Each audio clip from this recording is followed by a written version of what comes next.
Matapos mawasak ang puso sa tindi ng panloloko ng kanyang kasintahan at matalik na kaibigan sa Pilipinas, tinanggap ni William Montenegro ang alok ng kanyang ama na pamahalaan ng branch ng kanilang kumpanya sa Milan, Italy upang makalimot.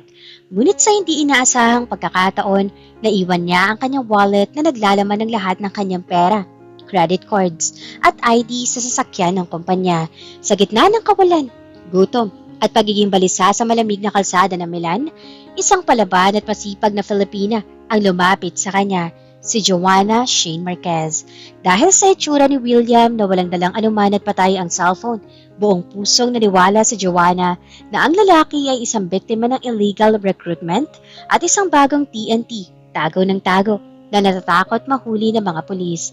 Tikas na matulungin sa kapwa Pilipino, pinakain siya ni Joanna, binayaran ng kanyang pansamantalang matutuluyan at ang higit sa lahat, tinulungan siyang makapasok bilang utility worker at maintenance assistant sa Montenegro Group of Companies.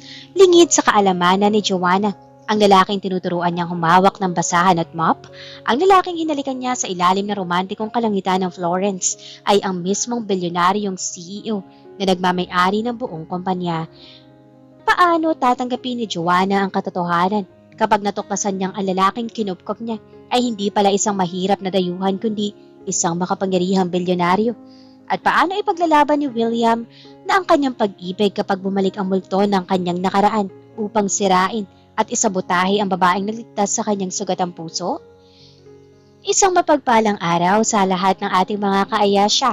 Kamusta kayo?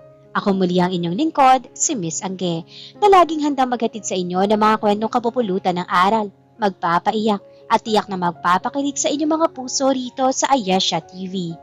Mga kaayasya, paano kung ang isang tao na akala mo ay walang-wala sa buhay, walang papeles sa ibang bansa, at ikaw pa nagpakain at bayad na matutuluyan, ay siya pala ang nagmamay-ari ng kumpanyang pinapasukan mo?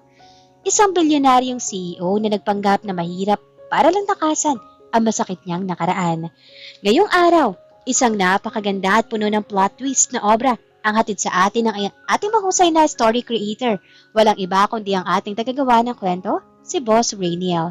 Kaya naman, ihanda na ang inyong mga sarili, mag-relax at sabay-sabay nating tunghayan ang kwento ni na William at Joanna sa pambihirang serye na ang akalang TNT ay bilyonaryo pala. Huwag ninyong kalimutang i-like ang video na ito, mag-subscribe sa ating channel at i-share ang ating kwento. At ngayon, simulan na natin. Basag na basag ang mundo ni William Montenegro. Sa loob ng 5 taon, akala niya ay si Cassandra na, ang babaeng makakasama niya habang buhay at bubuo sa kanyang mga pangarap. Ngunit isang gabi bago ang kanilang anibersaryo, gumuho ang lahat ng kanyang pinaniniwalaan. Nagpasya siyang surprise ito at maagang pumunta sa kondo ng dalaga. Ngunit bago pa man niya mailapat ang susi sa pinto, narinig niya ang mga impit na tawa sa loob. Bahagyang nakabukas ang pinto at doon rin nasaksihan niya ang pinakamasakit na tagpo sa kanyang buhay. Si Cassandra, ang kanyang reyna, ay nasa bisig at kahalikan ng kanyang matalik na kaibigan at pinagkakatiwala ang business partner na si Marco. Hindi lang doon natapos ang tadyak ng tadhana. Narinig pa niyang pinagtatawanan ng dalawa ang kanyang pagiging seryoso sa buhay. Hindi ka ba napapagod kay William, Cassandra? Masyadong seryoso sa negosyo, nakakabagot kasama. Parang lagi may dalang blueprint ng kumpanya kahit date nyo. Wika ni Marco habang nakangisi. Humarap si Cassandra sa salamin. Inaayos ang nagulo nitong buhok habang tumatawan na mapait. Ginto siya, Marco. Isang Montenegro yan, pero nakaka-suffocate ang pagiging perpekto niya. Ginagamit ko lang naman ang pera, karangyaan, at ang koleksyon ng pamilya niya para mapabilis ang pag-angat ng sarili kong career. Pagkatapos noon, madali ko na siyang maiiwan. Hindi na pumasok si William sa loob. Parang pinipiga ang kanyang puso sa tindi ng sakit, ngunit mas nangingibabaw ang galit at panginginig ng kanyang buong katawan. Dahan-dahan niyang ibinaba ang mamahaling singsing na balak na sanang isuot dito sa tapat ng pinto. Iniwan niya iyon doon, bilang tanda na tapos na sila. Sa tindi ng pagnanais na makalayo sa lugar na sumira sa kanya, agad siyang sumakay sa kanyang sasakyan at tinawagan ng kanyang ama, ang makapangyarihang patriarch, ang Montenegro Group of Companies. Papa, tatanggapin ko na ang alok mo, mariing sabi ni William sa telepono. Pinipilit na huwag manginig ang boses. Ako na ang mamamahala, sa branch natin sa Milan, Italy. Gusto ko na umalis ng Pilipinas agad-agad, ngayong gabi rin. Naramdaman ng kanyang ama ang kakaibang tono sa boses ng anak. Kaya naman, hindi na ito nagtanong pa na marami. Inayos nito ang lahat ng kakailanganin sa loob lamang ng ilang oras. Kinabukasan, lumipad si William patungong Italy. Walang nakakaalam sa kanyang biglaang pag-alis maliban sa kanyang ama. Nais niya magbago ng kapaligiran, makalimot, at ibaon sa limot ang panlolokong dinanas sa kamay ng mga taong pinagkakatiwalaan niya. Habang nasa loob ng eroplano at nakatingin sa malawak na ulap, tahimik siyang nangako sa kanyang sarili. Hindi na muling magtitiwala ang isang William Montenegro sa pag-ibig. Ang puso niyang dating marunong magmahal at magpatawad ay tuluyan ng naging bato. Pagkalabag sa Milan, Malpensa Airport, sinalubong siya ng isang pribadong sasakyan na ipinadala ng administration ng Italy branch. Dahil sa haba na biyahe, sa lalim ng kanyang iniisip at sa bigat ng emosyong pilit niya ikinukurong sa kanyang dibdib, hindi niya napansin na dumulas ang kanyang mamahaling leather wallet mula sa kanyang bulsa at nahulog sa ilalim ng upuan ng sasakyan. Nandoon ang lahat ng kanyang credit cards, cash at ang gold ID na nagpapatunay na siya ang bagong iluluklok na CEO. Pagkababa niya sa gitna ng mataong syudad upang maglakad-lakad muna at magpahangin bago dumiretso sa kanyang penthouse, tuluyan ang umalis ang driver bitbit ang kanyang mga bagahe. Doon, sa ilalim ng malamig at banyagang langit ng Milan, nagsimula ang panibago at hindi inaasahang kabanata ng kanyang buhay. Malamig ang hangin sa Milan. Ramdam na ramdam ni William ang kakaibang lungkot habang naglalakad sa tabi ng mga lumang gusali na may disenyong Gothic at Renaissance. Ngunit ang mas mabilis na nagpaalarma sa kanya ay ang tindi ng gutom na gumagapang sa kanyang sikmura dahil hindi siya nakakakain ng maayos sa eroplano. Napansin niya isang maliit at amoy kape na cafe sa gilid ng kalsada. Lumapit siya rito at kinapa ang kanyang bulsa upang kumuha ng pambayad. Doon na tinaluyong ng kaba ang buong katawan ni William. Wala ang kanyang wallet. Mabilis niyang hinalughog ang bawat bulsa ng kanyang mamahaling jacket at pantalon. Ngunit bago siya ay bigong-bigo na siya. Nandoon pa naman ang lahat ng kanyang black credit cards, libo-libong euro na cash, at ang gold ID na nagpapatunay na siya ang pinakamataas na pinuno ng Montenegro Group of Companies sa Europa. Ang tanging naiwan sa kanya ay ang kanyang smartphone na kulay itim. Ngunit nang tingnan niya ito, kulay pula na ang baterya. 2% na lang at nag-aagaw buhay na. Ang kanyang pasaporte at malaking maleta ay nauna nang dinala ng driver sa kanyang pribadong penthouse. Naku naman, nasaan na ba yun? Ngayon pa talaga. Buling ni William sa sarili habang pabalik-balik sa gilid ng kalsada. Tila nawawala ang kanyang karaniwang tikas at liderato. Baka sa kanyang mukha ang pagiging balisa. Sa hindi kalayuan, isang dalagang Filipina ang kanina pa nakatitig sa kanya habang may hawak na paper bag na naglalaman ng mga biniling grocery. Si Joanna Shane Marquez, 2 taon na siyang nagtatrabaho sa Italy bilang isang restaurant supervisor at kilala siya sa komunidad ng mga Pilipino rito bilang isang matulungin at palaban na babae na madalas mag-asikaso sa mga kababayang nagkakaproblema sa dokumento. Na makita niya si William, nagwapo nga at mukhang may kaya ang suot, ngunit pabalik-balik, hawak ang cellphone na matay na at walang dalang kahit anong gamit. Isang konklusyon agad na nabuo sa isip ni Joanna. Isang TNT ito na bago pa lang dito sa Milan. Malamang ay natatakot mahuli ng mga karabinieri o pulis o kaya naman ay iniwan ng illegal recruiter sa ng dalaga sa sarili. Dahil likas na matulungin at ayaw na may nakikita naghihirap na kabayan, lumapit si Joanna kay William nang may pag-iingat. Uy, kabayan, ayos ka lang ba? Kanina ka pa pabalik-balik dyan, baka mapansin ka ng mga pulis sa kanto. Panayat na tanong ni Joanna sa wikang Tagalog. Nilingon siya ni William. Medyo nagulat ang bibiglang nagsalita ng kanyang sariling wika sa gitna ng Milan. Hindi ako ayos. Nawawala ang wallet ko. Naiwan ko yata sa sasakyan kanina. Lalong napatango si Joanna sa kanyang hinala. Sasakyan? Sabi na nga ba, baka naman tinakasan ka nang nagpasok sa'yo rito matapos kunin ang pera mo. Naku, naghanap talaga mga manlolokong recruiter ngayon. Huwag ka mag-alala, dagtas ka sa akin. Hindi kita isusumbong. May papeles ka ba ngayon? Pasaporte? Visa? Sasabihin sana ni William na nasa driver ng kanyang kumpanya mga dokumento niya. Ngunit bago pa niya maituloy ang sasabihin, ay tuloy nang nag-block screen ang kanyang cellphone. Patay na ito. Mukha siyang lalong naging kawawa sa paningin ng dalaga. Wala akong maipapakita sa iyo ngayon. Patay na ang phone ko. Sabi na nga ba Walang papeles, walang pera, walang matuluyan, at patay pa ang komunikasyon. Puntong hininga ni Joanna na may halong matinding awa. Huwag kang matakot, William. Mahirap maging gutom at mag-isa sa ibang bansa. Halika muna. Sumama ka sa akin at papakainin kita. Hindi alam ni William kung matatawa ba siya o magagalit dahil napagkamalan siyang walang papel na dayuhan. Ngunit dahil sa tindi ng gutom at sa kawalan ng ibang paraan sa oras na iyon, sumunod na lang siya sa hila ng masiyahing babae na siyang magpapabago sa takbo ng kanyang nagdurugong puso. Dinala ni Joanna si William sa isang maliit at simpleng kainan sa gilid ng eskinita na madalas lagian ng mga Pilipinong manggagawa sa Milan. Amoy na amoy ang piniritong bawang at mainit na sarsa ng pasta.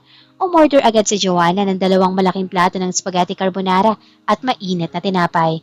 Gutom na gutom si William, kaya naman kahit sanay siya sa mga mamahaling fine dining restaurants, tila ito na ang pinakamasarap at na pagkain na lasahan niya.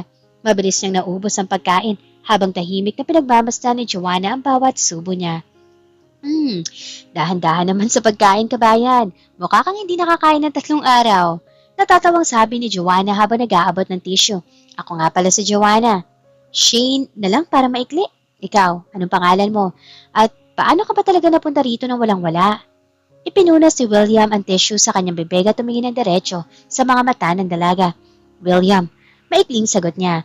Napagpasyahan niyang huwag munang banggitin ang kanyang tanyag na apelyido. Sa unang pagkakataon, walang nakakakilala sa kanya bilang tagapagmana ng mga Montenegro. Naisip niya, mas mabuting sumakay muna sa takbo ng tadhana habang nagpapalipas ng oras. Naloko kasi ako sa Pilipinas, Shane. Kaya pinili kong lumayo at pumunta rito. Dagdag ni William na ang tinutukoy ay ang panloloko ng kanyang ex-girlfriend. Mabilis naman nagkumpas ng kamay si Joanna. Tila napatunayan na ang kanyang hinala. Sabi ko na nga ba biktima ka ng illegal recruitment. Grabe talaga mga sindikado ngayon.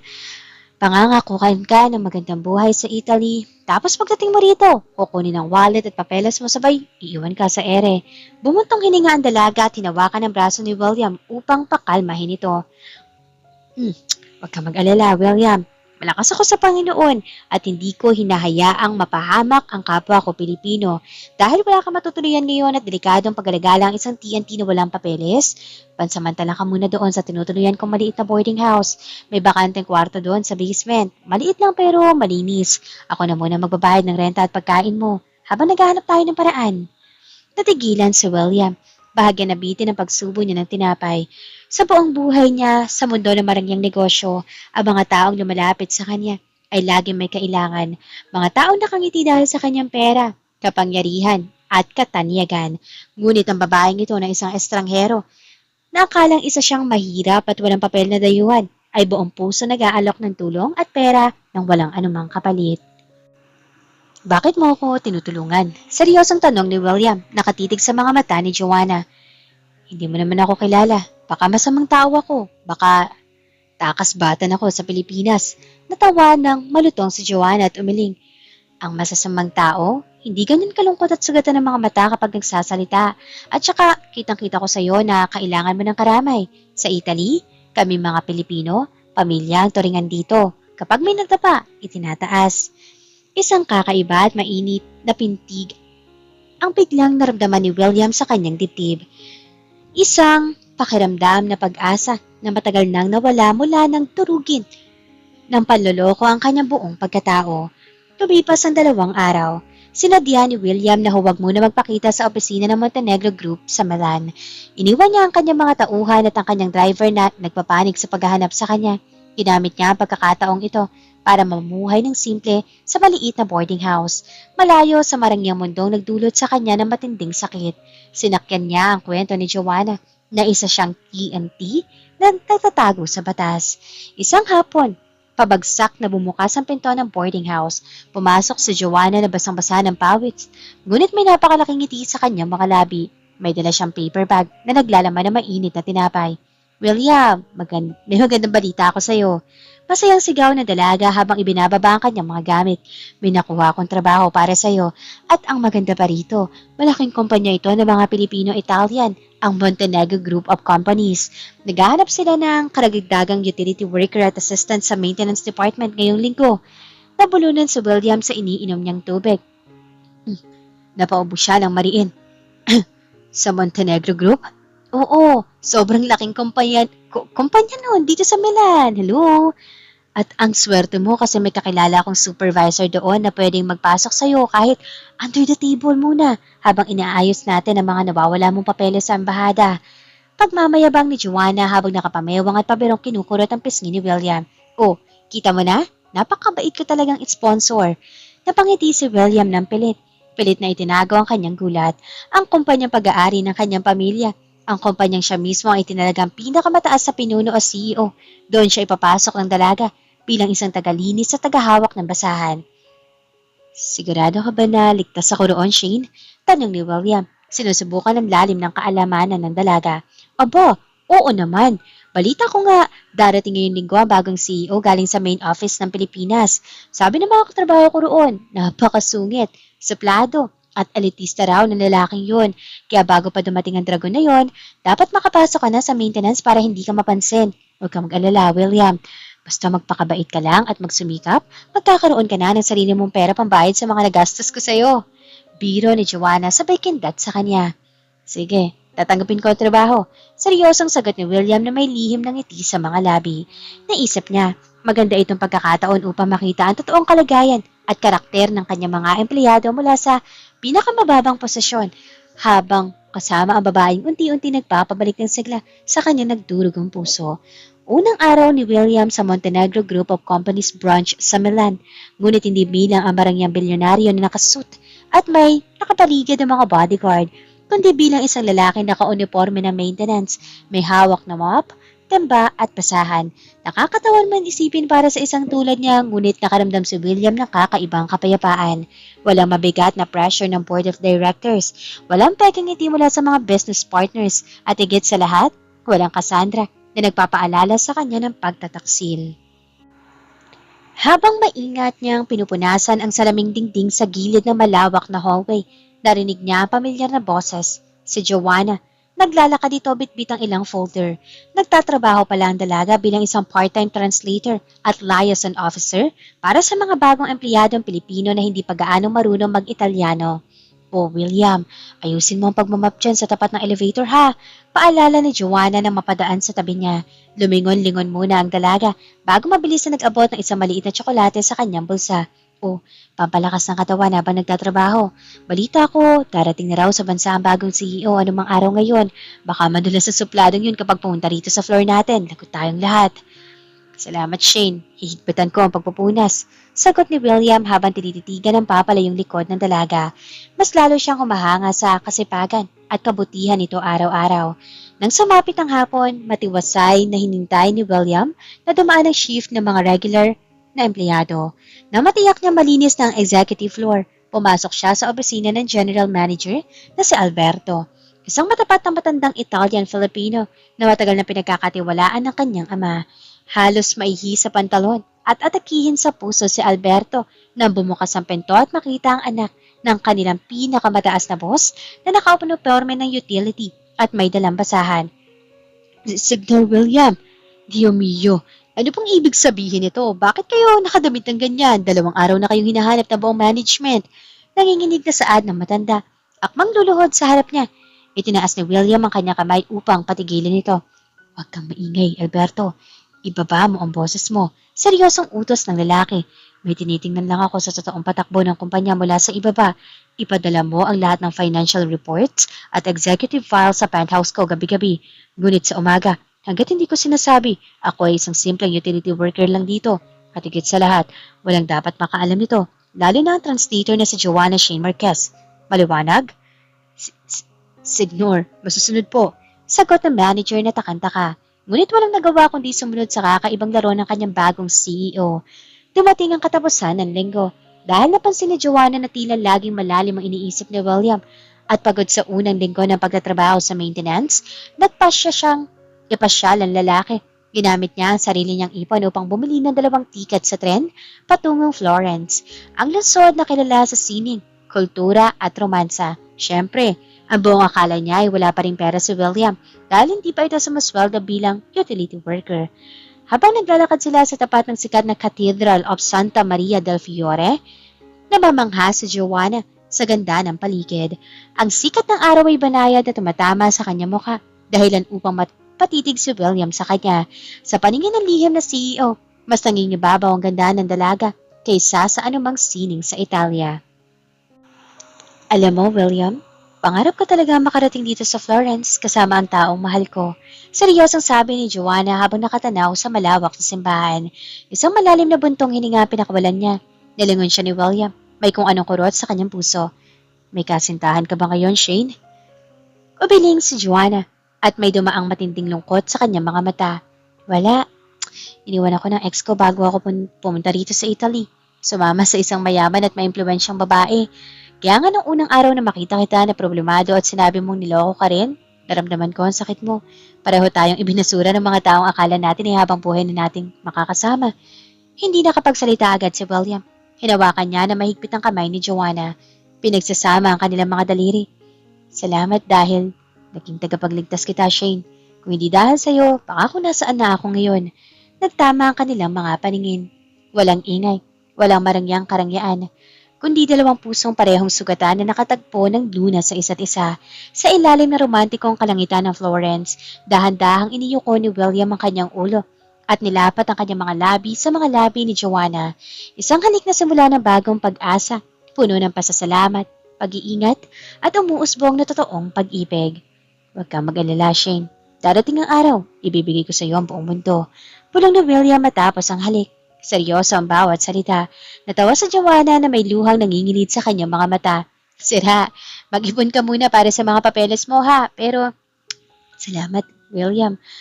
Ang dulas at ang lambot ng labi mo. Parang hindi pa ang utility worker. Biro nito na nagpatawa na malakas sa lihim na CEO. Naging napakasaya ng mga sumunod na linggo para kina William at Joanna. Bagamat walang formal na pag-amin ng kanilang mga kilos, pag-aalaga, at mga nakaw na tingin sa tuwing nagkakasubuan sa hallway ng Montenegro Group, ay patunay na iisa na ang tibok ng kanilang puso. Para kay William, unti-unti na naghihilom ang mga sugat ng nakaraan dahil sa masiyahin at tapat na pagkatao ni Joanna. Ngunit ang mabilis sa pag-ikot ng tadhana ay lagi may dalang hindi inaasahang hagupit.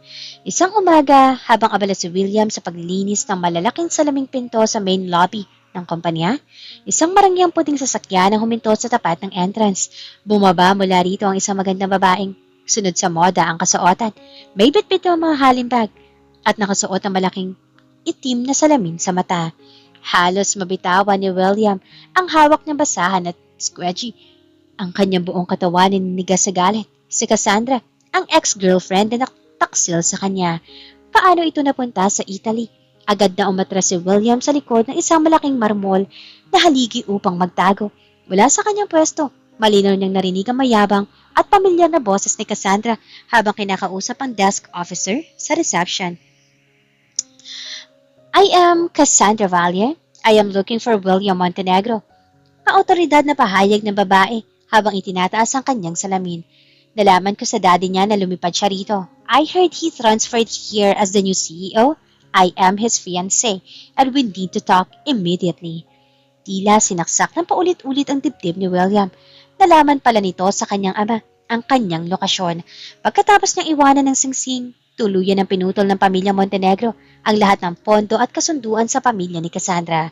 Ngayong nabaon sa utang ang negosyo ng pamilya nito dahil sa pagkawala ng kanyang suporta, hinanap siya ni Cassandra upang magmakaawa at bawiin para sa pera. Ang mas matindi, nakatayo pala sa kabilang bahagi ng lobby si Joanna.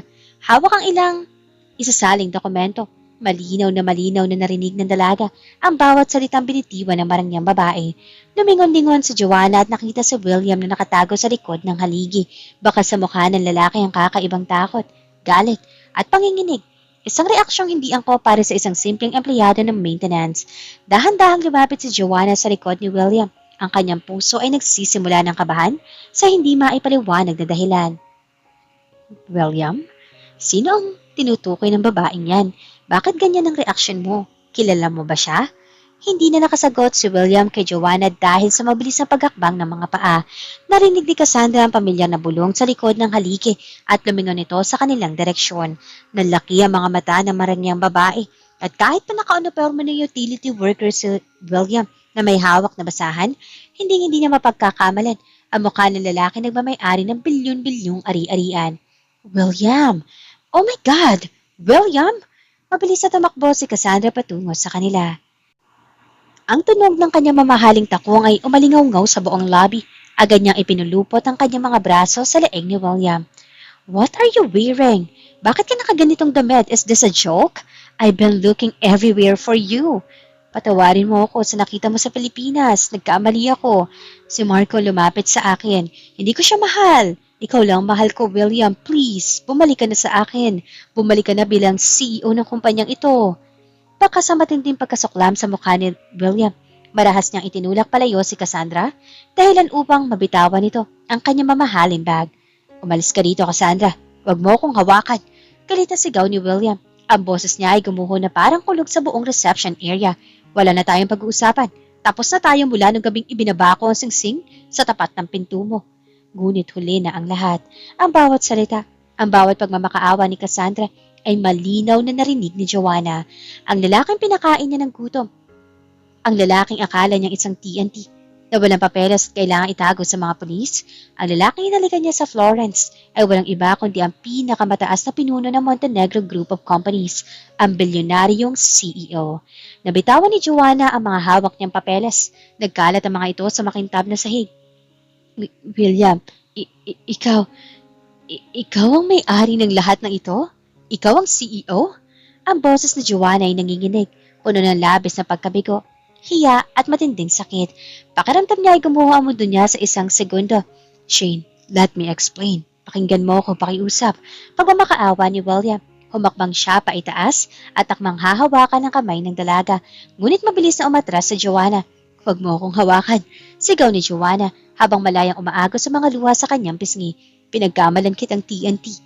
Pinakain kita mula sa sarili kong bulsa. Binayaran ko ang hotel at ang boarding house mo. Tinulungan kita makapasok dito para lang magkaroon ka ng hanap buhay. Tapos pala, pinagtatawanan mo lang ako sa likod ko. Ginawa mo akong tanga, William. Pinaglaruan mo ang buhay ko. Hindi ganyan yon, Shane. Nagsinungaling ako dahil... Sino pa ang babaeng yan, William? Isang hamak na translator lang pala ang ipinalit mo sa akin? Sabat naman ni Cassandra. Mataray na tiningnan sa Joanna mula ulo hanggang paa na mapagtanto niyang ito ang dahilan kung bakit ayaw na sa kanya ng lalaki. Hindi na nakanig si Joanna. Hindi na niya kayang tiisin ang hiya at ang tindi ng panlulokong nalaman. Tumalikod siya at mabilis na tumakbo palabas ng malaking salaming pinto ng Montenegro Group. Iniwan si William na sumisigaw sa kanyang pangalan sa gitna na naguguluhang mga empleyado at mga gwardya. Matapos ang marahas na pagkabunyag ng katotohanan sa lobby, tuluyan na naglaho si Joanna Shane Marquez. Hindi na siya pumasok sa kanyang trabaho bilang translator. Hindi na rin niya sinasagot ang kahit anong tawag at sa loob lamang ng ilang oras ay mabilis siya nag-impake upang lumipat ng ibang boarding house. Ginamit ni William ang lahat ng kanyang kapangyarihan, pera at mga pribadong investigador sa Milan upang hanapin ang dalaga. Ngunit naging napakamailap ni Joanna. Labis ang pagsisisi ng bilyonaryong CEO. Ang lalaking dating pinagpipitagan sa mundo ng negosyo ay halos mabaliw sa paghahanap sa babaeng tunay na nagdiktas sa kanyang puso. Samantala, pinalayas ni William si Cassandra sa tulong ng mga security guard at pinagbantaang ipapakulong kapag muli itong lumapit sa kanya o sa Montenegro Group. Ngunit ang galit at inggit ni Cassandra ay mas lalo nag-aalab. Kung hindi ako makakabalik kay William, sisiguraduhin kong walang sino mang mahirap na translator ang makikinabang sa kayamanan niya. Galit na banta ni Cassandra sa kanyang sarili. Dahil sa tindi ng pagnanais na maghiganti, gumawa si Cassandra ng isang mapanganib na plano. Ginamit niya ang kanyang natitirang pera upang suhulan at bayaran ng isa sa mga tiwaling accounting supervisor ng Montenegro Group, si Signor Rossi. Ang utos niya, itanim ang mga peking dokumento at ilipat ang mga ninakaw na pondo ng kumpanya sa ilalim ng pangalan ni Joanna bago ito tuluyang mag-resign. Pagkalipas ng 3 araw, habang nakatitig si William sa kawalan sa kanyang malawak na CEO office, marahas na bumukas ang pinto. Pumasok ang pinuno ng kanyang legal at internal audit team. Signor William, may malaking problema po tayong natuklasan sa accounting files ng kumpanya. May pag-aalalang ulat ng auditor. May anomalya ng mga transaksyon nitong nakaraang buwan. May nawawalang €50,000 mula sa emergency funds at ang lahat ng digital signatures, pag-aproba at bank transfers ay direktang nakaturo sa account ng part-time translator na si Joanna Shane Marquez. Kung mapapatunayan ito, maaari siyang makulong dito sa Italy at ma-deport pabalik ng Pilipinas bilang isang kriminal. Nalamig ang buong katawan ni William, ngunit agad ding napalitan ng puot ang kanyang muka. Alam niya ang takbo ng isip ng mga kriminal at higit sa lahat, kilala niya ang puso ni Joanna, isang babaeng nagtiis mag-ulam ng tinapay para lang maipakain sa isang estranghero ay hindi magnanakaw ng kahit isang sentimo. Ilak ninyo ang buong database. Walang lalabas ng balitang ito sa media. Mali ang utos ni William. Agad na ipinatawag ni William si Signor Rossi sa kanyang opisina. Sa tulong ng kanyang matalas na talino at matinding pananakot na gagamitin ng buong puwersa ng batas ng Italy laban dito, mabilis na bumigay ang supervisor. Umiiyak nitong inamin ang lahat-lahat. Patawad, Signor Montenegro. Binayaran lang ako ng isang babaeng nagngangalang Cassandra Valle. Siya ang nag-utos sa akin na i-frame up at isabotahe sa Joanna para tuluyan itong mabilanggo. Panginginig na pag-amin ng supervisor. Ipakulong mo ang taong yun, Alberto. Sigaw ni William sa kanyang general manager. Humarap siya sa kanyang head of security na may nanlilisik ng mga mata. Hanapin ninyo si Joanna ngayon din. Alamin ninyo kung nasaan si Cassandra bago pa man kumilos sa mga otoridad. Kailangan mahanap ko ang babaeng mahal ko dahil alam ko nasa panganib ang buhay niya. Nagtago si Joanna sa romantiko, ngunit labirintong lungsod ng Venice upang tuluyang makapagsimula muli at makapagtago kay William. Pinalitan niya ang kanyang numero ng telepono at nagtrabaho bilang isang tagalinis sa mga silid sa isang maliit, pribadong hotel, malapit sa mga tanyag na kanal ng lungsod. Sa bawat gabi na nakatanaw siya sa mga gondola na dumadaan sa tubig, hindi niya mapigilang maiyak. Masakit ang katotohanan ng bilyonaryo ang lalaking minahal niya. Ngunit mas masakit ang katotohanan ng tila isang malaking kasinungalingan lamang ang lahat ng pinagsasamahan nila. Akala ni Joanna ay ligtas na siya at tuluyan na nakalayo sa magulong mundo ng mga Montenegro. Ngunit hindi niya alam. Si Cassandra ay may sapat pang koneksyon upang kumuha ng isang madilim na pribadong investigador na sumasabay sa bawat galaw niya mula pa sa Milan. Isang gabi, matapos ang kanyang shift sa hotel, naglakad si Joanna patungo sa kanyang inuupahang maliit na kwarto. Ang gabi sa Venice ay tahimik at ang mga makikitid na eskinita o kali ay madidilim at walang gaanong tao. Habang naglalakad siya sa tabi ng isang tahimik na kanal, isang itim na van na walang plaka ang biglang huminto sa kanyang tapat, dahilan upang mapahinto siya sa paghakbang. Bago pa man siya makasigaw o makahingi ng saklolo, mabilis na bumukas ang pinto nito. Dalawang lalaki na nakamaskara marahas na humilas sa kanyang papasok sa loob na sasakyan. Isang panyo na may kakaibang amoy ng kemikalang agad na itinakip sa kanyang ilong at pipik, at sa loob ng ilang segundo, tuluyan nagdilim ang paligid ni Joanna. Pagkalipas ng ilang oras, dahan-dahang nagkamalay si Joanna dahil sa lamig ng semento. Masakit ang kanyang ulo at nahihilo pa siya. Nang subukan niyang ikilos ang kanyang mga kamay, doon niya napagtantong nakatali ang mga ito sa isang lumang salyadong upuan sa loob ng isang abandonadong bodega ng mga barko sa labas ng syudad. Gising ka na pala. Ang dakilang tagapagligtas. Isang mapang-uyam na boses ang narinig ni Joanna mula sa dilim. Naglakad pa itaas si Cassandra. May hawak na baso ng alak at may masamang ngiti sa kanyang mga labi. Kasunod nito ang dalawang malalaking lalaki na kumuha kay Joanna. Cassandra, mahinang sambit ni Joanna. Pilit na iniaayos ang kanyang paningin. Nasisiraan ka na ba ng bait? Bakit mo ako dinala rito? Dahil sa'yo. Dahil sa isang hampas lupang tulad mo kaya nawala sa akin si William. Galit na sigaw ni Cassandra, sabay tapon ng alak sa semento. Akala mo ba, hahayaan ko maagaw mo sa akin ni lalaki magbabalik ng karangyaan sa pamilya ko? Dahil sa ginawa ni William, bankrupt na kami. At ikaw? Ikaw ang dahilan kung bakit ayaw niya akong patawarin. Lumapit si Cassandra at marahas na sinabunutan si Joanna. Pilit na itinataas sa mukha nito. Ngayong gabi, tatapusin ko na ang laro ninyo. Gagamitin ko ang phone mo para humingi ng 50 milyong euro kay William bilang ransom. At kapag nakuha ko na ang pera, sisiguraduhin kong pareho kayong babagsak. Papatayin ko ang reputasyon mo sa kumpanya niya. At ikaw, hindi ka na makakabalik sa Pilipinas ng buhay. Napakasama ng ugali mo. Kaya ka iniwan ni William dahil hindi mo siya mahal. Ang pera lang ang gusto mo. Palaban na sigaw ni Joanna. Kahit pa may tindi ng takot sa kanyang dibdib, hindi niya hinayaang makita na kalaban na siya ay luluhod. Natawa ng malakas si Cassandra. Tila nababaliw na sa tindi ng ambisyon at galit, ngunit ang hindi alam ng marangyang babae. Bago pa man niya maisagawa ang pagkidnap, ang security team ni William na pinamumunuan ng mga ekspertong investigador ng Montenegro Group ay natrace na ang kanyang lokasyon gamit ang sopistikadong GPS tracking sa sasakyang ginamit ng kanyang mga binayarang tauhan. Ang distansya sa pagitan ng bilyonaryong CEO at ng bodega ay unti-unti nang naglalaho. Bago pa man muling makapagsalita si Cassandra, isang nakatutulig na tunog ang umalingaw-ngaw sa buong bodega. Bumukas na marahas ang malaking bakal na pinto. Nawasak ang kandado nito dahil sa lakas ng pagkakasipa mula sa labas. Ibagsak ninyo mga sandata! Polisiya Kabarbenye!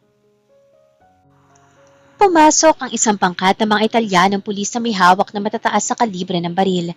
Mabilis na pinalilibutan ang buong pasilidad. Kasunod ng mga awtoridad, humahangos padiretso ang bawat hakbang ng isang lalaking pamilyar kay Joanna, si William. Naka-uniforme ito ng formal na coat.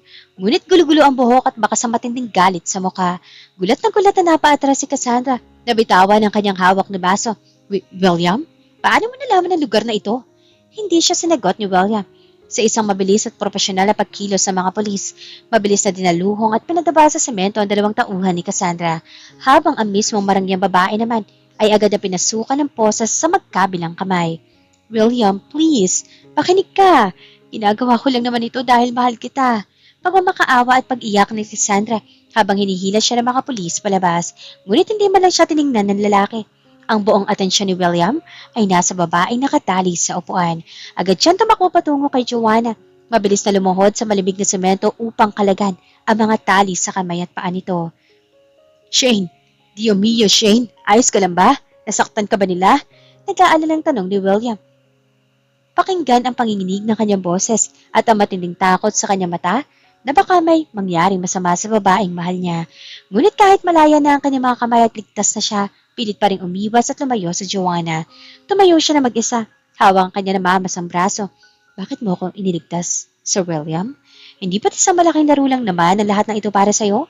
Isang mayamang bilyonaryo na nagpapanggap na mahirap para lang paglaruan at gawing katatawanan? Ang isang tangang translator na tulad ko? Humarap si William sa kanya, walang pag-aalinlangan, sa harap ng mga natitirang pulis at ng kanyang sariling security team. Muli siyang lumuhod sa mismong maduming sahig ng bodega sa tapat ni Joanna. Ang isang makapangyarihang Montenegro ay nagpakumbaba. Shane, pakiusap. Makinig ka sa akin kahit ngayon lang. May pagsamang saad ni William, nakatingin ng diretso sa mga mata ng dalaga. Nagsinungaling ako noong una dahil takot na takot ako. Niloko ako ng ex ko dahil lang sa pera at katayuan ko. Kaya nung makadating ako rito sa Italy, sirang-sira ang tiwala ko sa tao. Pero nung makilala kita, nung tinulungan mo ako, pinakain at binigyan ng matutuluyan kahit ang akala mo ay isa lang ako mahirap na TNT na walang kwenta, doon ko naramdaman ang totoong pag-ibig. Isang pag-ibig na hindi tumitingin sa kung ano ang nasa bulsa ko, kundi sa kung sino talaga ako. Hinawakan ni William ang nanginginig na kamay ni Joanna. Patawarin mo ko kung hindi ko sinabi agad ang totoo dahil natakot ako magbago ang pagtingin mo sa akin. Pero Sumusumpa ako sa ngalan ng lahat ng ari-arian ko. Mula nung gabing hinalikan kita sa Florence, ang puso ko ay naging sayo lang. Hindi kita pinagdaruan, Shane. Ikaw ang nagligtas sa natitirang kabutihan sa buhay ko. Napatigil sa Joanna. Nakita niya mga luha na dahan-dahang pumatak mula sa mga mata ng makapangyarihang CEO. Mga luhang puno ng pagsisisi, katapatan, at walang halong pagkukunwari. Ang matigas na pader at galit sa kanyang puso ay unti-unting natunaw, pinalitan ng init ng pag-ibig na matagal na rin niyang kinikimkim para sa lalaki. Isang buwan matapos ang madilim na insidente sa Venice, tuluyan na natahimik ang takbo ng buhay ni William at Joanna sa tulong ng matatalas na abogado ng Montenegro Group at ang mga nakalap na ebidensya, tuluyan na nahatulan ng pagkakakulong si Cassandra Valle at ang kanyang mga kasabwat sa Italy dahil sa mga kasong kidnapping, extortion at falsification of documents. Malinis na ang pangalan ni Joanna sa kumpanya at wala na ring anumang anino nang nakaraan ang nakaharang sa kanilang dalawa. Gabi sa isang marangya at pribadong yate na dahan-dahang naglalayag sa Grand Canal ng Venice, ang paligid ay napapaligiran ng mga kumukuti-kutitap na ilaw mula sa mga lumang gusali at ang refleksyon ng buwan sa kalmado at madilim na tubig. Nakasuot si Joanna ng isang napakagandang pulang bestida na lalong nagpadikit sa kanyang natural na ganda, habang si William naman ay mukhang napakagwapo at kagalang-galang sa kanyang formal na kasuotan bilang isang tunay na bilyonaryong CEO. Alam mo, medyo namimiss ko rin pala ang William na may hawak na basahan, mop, at timba sa hallway. Biro ni Joanna habang nakasandal ang kanyang ulo sa malapad at matipunong dibdib ng lalaki, ninanamnam ang malamig na simoy ng hangin. Natawa na mahina si William. Ang kanyang baritonong boses ay nagdulot ng kakaibang kilig sa dalaga. Mas sinigpitan niya ang pagkakayakap sa baywang nito mula sa likod. Kung ganoon ang gusto mo, handa ako maglinis ng bahay natin araw-araw na nakasuit. Basta ba, ikaw ang magiging nag-iisang reyna ng buhay ko. Dahan-dahang iniharap ni William si Joanna sa kanya. Tumingin siya na malalim sa mga mata ng dalaga. Tila pinabasa ang buong hinaharap na magkasama sila. Kinuha niya mula sa kanyang bulsa ang isang maliit na pulang pelos na kahon at binuksan ito sa tapat ng mukha ng babae. Isang napakaganda, maningning at pambihirang brilyanteng singsing ang kuminang sa ilalim ng liwanag ng buwan at mga bituin. Joanna Shane Marquez, tinulungan at kinupkup mo ako noong mga panahong akala mo ay wala akong kwenta, walang pera at walang papeles sa paniagang lupain na ito. Binigyan mo na kulay at kaulugan ng buhay ko noong mga oras na basag ang puso ko. Marubdob na saad ni William. Ang bawat salita ay galing sa kaibuturan ng kanyang kaluluwa. Ngayong nasa akin na ang lahat, wala akong ibang gustong gawin kundi ibahagi ang buong mundo at ang natitirang buhay ko sa iyo. Will you marry me, my beautiful savior? May mga luhang ligaya na mabilis na pumatak mula sa mga mata ni Joanna. Hindi siya makapaniwala na ang lalaking pinakain lang niya ng carbonara sa isang tabi ay ang lalaking luluhod ngayon sa harap niya para habang buhay siyang makasama. Ngumiti siya ng mata napakatamis at mabilis na tumango. Yes, William. Palisin at itatago kita habang buhay dito sa loob ng puso ko. Yes, I will marry you, my secret CEO. Isinuot ni William ang kumikinang na singsing sa daliri ni Joanna. Walang pag-aalinlangan niyang binuhat ang dalaga pa itaas at nalikan nito ng buong sinta sa gitna na mahiwagang tanawin ng Venice. Ang kwentong nagsimula sa isang akalang TNT ay nagtapos sa isang walang hanggang tapat at dakilang pag-ibig na walang lihim. Isang taon matapos ang marangyang kasal ni na William at Joanna sa Italia, nagpasya ang mag-asawa na sa Pilipinas naman ipagdiwang ang kanilang unang Pasko. Para kay Joanna, sabik na sabik siya makasama ang kanyang pamilya matapos ang ilang taong pagpapakasakit sa ibang bansa bilang OFW. Para naman kay William, ito ang paraan niya upang formal na magpasalamat sa mga taong nagpalaki sa babaeng pumagaw sa kanyang buhay. Ngunit bago sumapit ang mismong gabi ng Noche Buena, isang kakaibang ideya ang pumasok sa isip ng bilyonaryong CEO.